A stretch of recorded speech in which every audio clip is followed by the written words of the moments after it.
O Rey Pelé dijo alguna vez, un penal es una manera cobarde de marcar un gol. Décadas después, otro goleador respondió desde otra lógica. Mis 1000 goles sí estarán registrados por la cámara.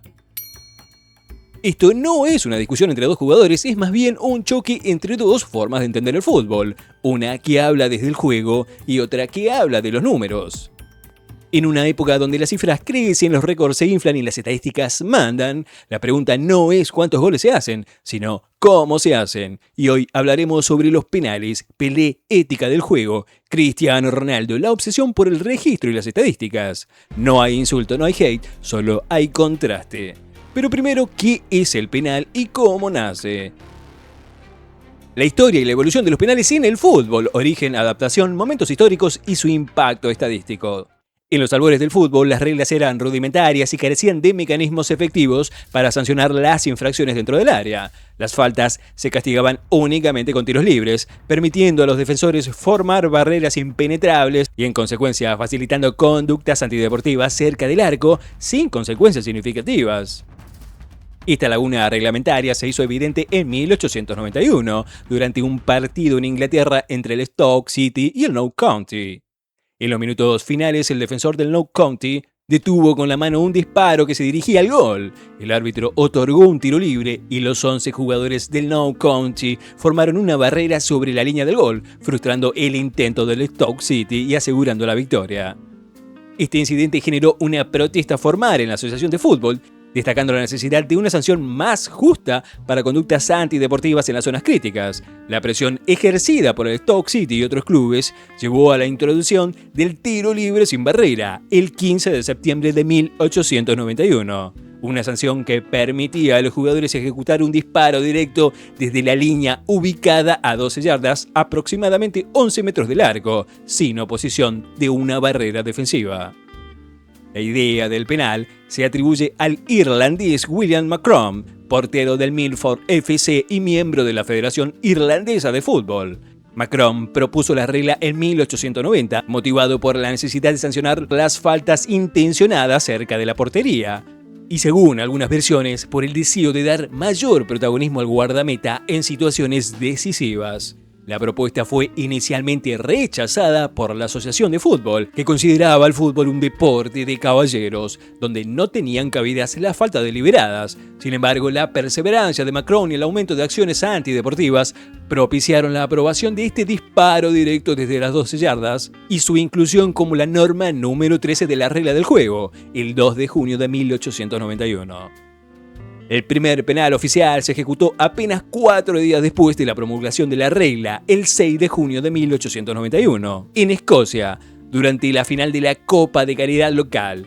James McAlachie del Royal Albert fue el autor del primer gol de penal registrado en la historia. La introducción del penal marcó un antes y un después en el fútbol, transformando la manera en la que se sancionaban las infracciones graves y estableciendo un mecanismo que, con el tiempo, se convertiría en uno de los momentos más dramáticos y decisivos del deporte. La adopción del penal por parte de la International Football Association fue el resultado de un proceso de discusión y consenso entre las asociaciones británicas, la IFAB, fundada en 1886, y el organismo encargado de definir las reglas del fútbol a nivel mundial y sus futuras modificaciones. En su sexta reunión anual celebrada en el Glasgow el 2 de junio de 1891, la IFAB aprobó la propuesta presentada por la Asociación de Irlanda, dando lugar a la inclusión del penal en el reglamento oficial. La nueva regla establecía que si un jugador de forma intencionada sujetaba a otro jugador o tocaba la pelota con la mano dentro de las 12 yardas de su propia línea de gol, el árbitro debía pitar penal al equipo contrario. El disparo podía ejecutarse desde cualquier punto a lo largo de la línea de las 12 yardas, bajo condiciones específicas. Todos los jugadores excepto el ejecutante y el arquero debían permanecer al menos a 6 yardas detrás de la pelota y el portero no podía avanzar más de 6 yardas de la línea de gol. En los primeros años, el árbitro solo podía conceder un penal si era solicitado por el equipo perjudicado, reflejando la forma caballeresca que regía el fútbol de la época. Esta práctica fue suprimida en 1894, otorgando al árbitro la potestad exclusiva de tomar decisiones sin la necesidad de peticiones formales. El punto penal fijo se estableció en 1902, cuando se diseñaron las áreas actuales. Antes de esa fecha, el balón podía colocarse en cualquier lugar de la línea de 12 yardas. La creación del área del penal y del punto fijo a 11 metros del arco consolidó la estructura que hoy conocemos.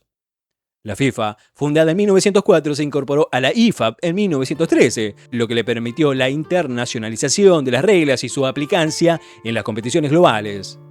Desde entonces, la IFAB y la FIFA han trabajado conjuntamente en la actualización y modificaciones de las reglas, incluyendo la regla 14, que regula la ejecución de los penales. A lo largo del siglo XX y el siglo XXI, la regla 14 ha experimentado diversas modificaciones. En 1929 se reguló que el arquero debía permanecer fijo sobre la línea del gol hasta la ejecución del tiro. En 2019, la FIFA ajustó la regla, permitiendo que el arquero mantenga al menos un pie en contacto directo con la línea de meta al momento de la ejecución, con el objetivo de garantizar una competencia mucho más justa entre el ejecutor y el guardameta. Más recientemente, en el 2025, la IFAB anunció una modificación para evitar sanciones desmedidas ante errores involuntarios, permitiendo que, si un futbolista toca el balón 2 veces de manera accidental y convierte, el árbitro puede ordenar que se repita el disparo siempre que el contacto haya sido accidental. Recordemos que esto se da por la polémica de Julián Álvarez.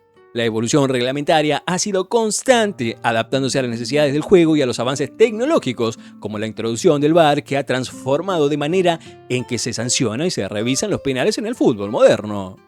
Los penales han definido partidos y títulos en la historia de la Copa del Mundo, convirtiéndose en momentos icónicos que han marcado el destino de selecciones y jugadores. Y a continuación, vamos a presentar una selección de penales históricos que han dejado huella en el torneo más importante del fútbol. El estreno del penal en los mundiales llegó un 19 de julio de 1930 en el partido Argentina versus México, donde terminó 6-3, dirigido por el árbitro Uribe Ulises Saucedo. Saucedo sancionó penal contra la Argentina, que ejecutó Manuel El Chaquetas Rosas, convirtiéndose en el primer jugador en marcar un gol de penal en una fase final de la Copa del Mundo. Un dato fino, en ese mismo día el francés Alexis Tepop ya había atajado el primer penal concedido en la historia de los mundiales, en el partido de Chile versus Francia. Y semanas antes, Rosas también había marcado el primer autogol de la competencia. La final de Estados Unidos de 1994 fue la primera en la historia de los mundiales en definirse por medio del lanzamiento de penales. Tras 120 minutos sin goles, Brasil e Italia se enfrentaron en una fatídica tanda de penaltis ante 94.000 espectadores en el Rose Bowl de Los Ángeles. El desenlace fue dramático. Franco Baresi y Roberto Baggio fallaron sus disparos, mientras que Brasil convirtió 3 de sus 5 penales, consagrándose campeón mundial por 4ª vez. La imagen de Roberto Baggio arrodillado y desconsolado tras fallar el penal decisivo se convirtió en el símbolo del sufrimiento y la presión que implica ejecutar un penal en esas instancias decisivas.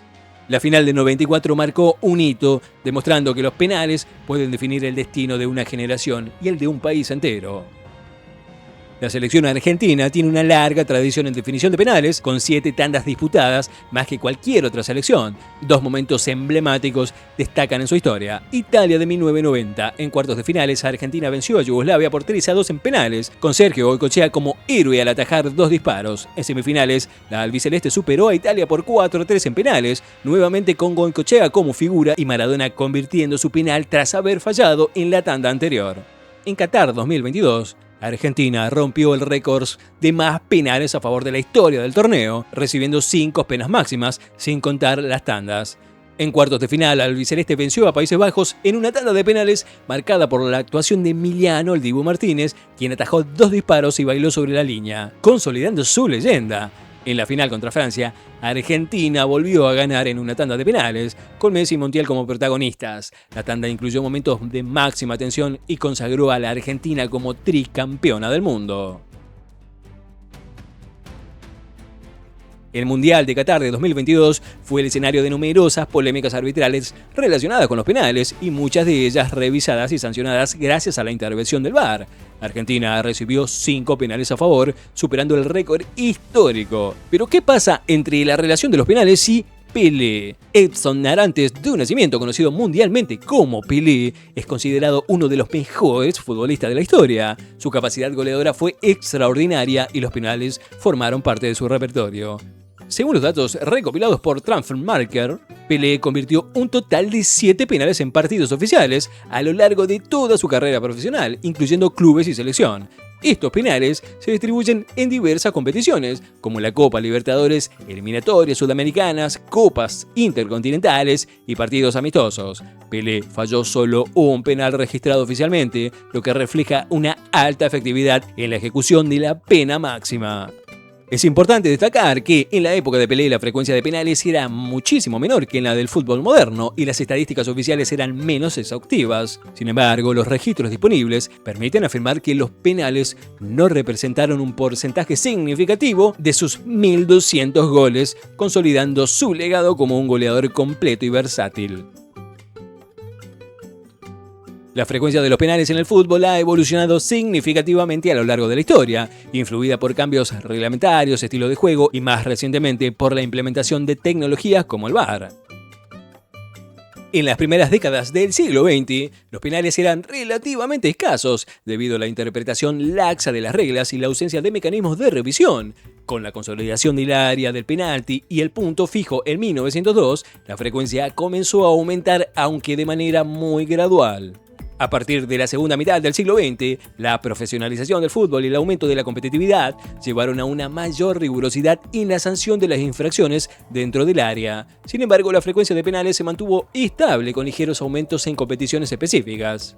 La siguiente tabla muestra la evolución de la frecuencia de los penales en la Copa del Mundo y en ligas europeas antes y después de la implementación del VAR. Intentamos buscar números por todos lados y lo único que podemos encontrar en nuestra investigación fueron estos números. Fuentes oficiales no la tienen, así que a tomarlos con pinza. Competición mundiales, penales promedio pre-VAR 15, penales promedio con VAR 29. La Liga de España, penales promedio antes del VAR 110,3, penales post-VAR 140, Premier League 96 previo al VAR, 108 después del VAR, Champions League 43,7 antes del VAR y 53 después del VAR, Brasileirao 108 y después del VAR 125. La implementación del VAR ha provocado un aumento considerable en la cantidad de penales sancionados. Por ejemplo, en el Mundial del 2018 se sancionaron 29 penales, el doble que en ediciones previas. En ligas como la Liga y la Premier League, el promedio de penales por temporada también ha crecido de manera significativa. El VAR se introdujo con el objetivo de mejorar la precisión en las decisiones arbitrales, específicamente en situaciones de gol, penales y tarjetas rojas. En la práctica, el VAR ha inclinado la balanza hacia las sanciones de penales previamente obviados por el árbitro principal. La revisión de video permite detectar infracciones leves o inadvertidas, aumentando la frecuencia de penas máximas. La tasa de conversión de penales ha sido el objeto de análisis estadístico desde la creación de la pena máxima. Según los datos recopilados por el Footy-Star, se han lanzado alrededor de 100.000 penales desde su creación, con una tasa de conversión promedio del 75%. El resto se distribuye entre penales atajados, un 17%, desviados, un 4%, y estrellados en el travesaño, un 2%.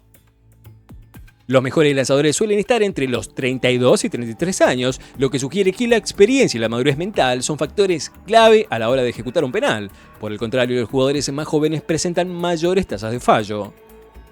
En el fútbol moderno, la tasa de conversión se ha mantenido relativamente estable, aunque la presión psicológica y la sofisticación de los arqueros han generado variaciones en competiciones de alto nivel. La introducción del VAR y la modificación de la regla que permite al arquero adelantar un pie ha influido en el rendimiento de los guardametas, mejorando su capacidad de reacción y aumentando la dificultad para los ejecutores.